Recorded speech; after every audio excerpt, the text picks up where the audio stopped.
Generics. The Java 5.0 provides you a new feature called generics. In the previous version of Java, the collection of objects was stored as a collection of java.lang.objects, the base class of all Java classes. This means that any Java collection can hold any Java objects. That is, the same collection can be used to hold heterogeneous object types.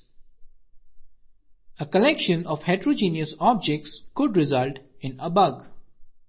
Imagine a collection of cars also including a bike object. Here is a simple piece of code with Java collections. In this example, I have two classes, car and bike. Further, a car factory. The class car factory has a method getProducedCars, which returns an array list of cars. But then, if you have noted at line 15, it creates an object of bike and adds the same to the same collection.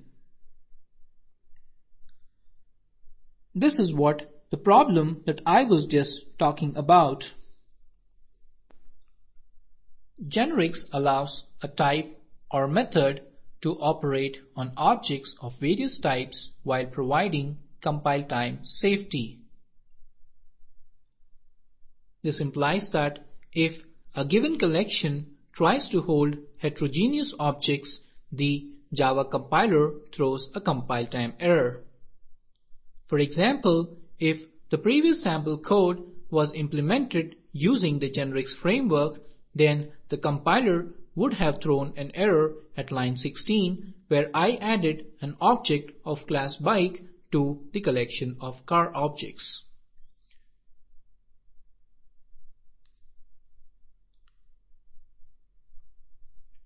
Here is the syntax of how to declare a generic type.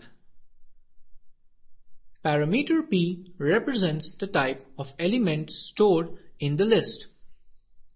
We can use linked list string or a linked list integer specifying that we mean a list of strings or integral values respectively.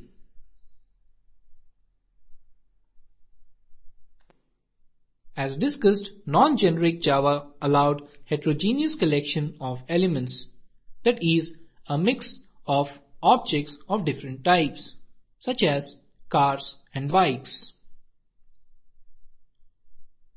Generics allow for single implementation of the collection class that can be instantiated to hold elements of similar type.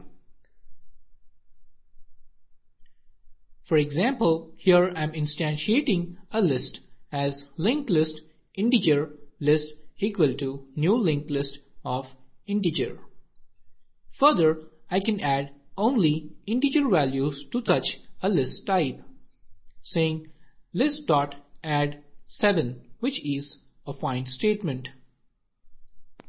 Further, if I add list.add new date, which is not an integer type, then the compiler would throw a compile time error. Now let's go back to the same code and check if we can implement generics there. Here is the code.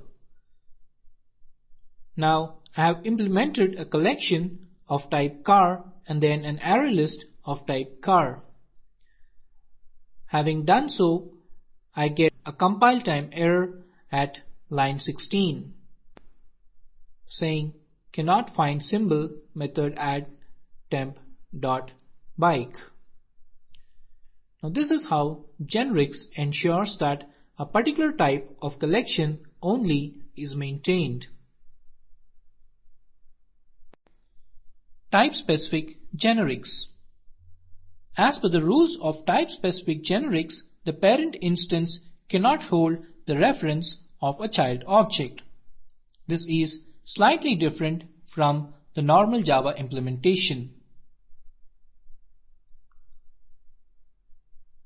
Here I have two syntaxes which are creating a generic object. list bag list equal to new array list of bag. This is a legal statement. This is because array list is pointed by a list which is a parent of array list, and then bag pointing to the bag. If you observe the second statement, it is slightly changed.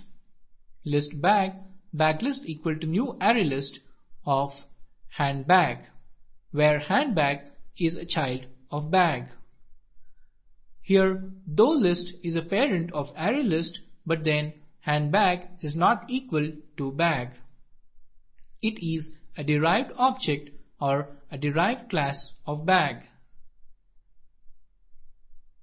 Such a declaration is not allowed by specific generics. Type-specific generic arguments or methods will not accept child type arguments. This is what we have been discussing.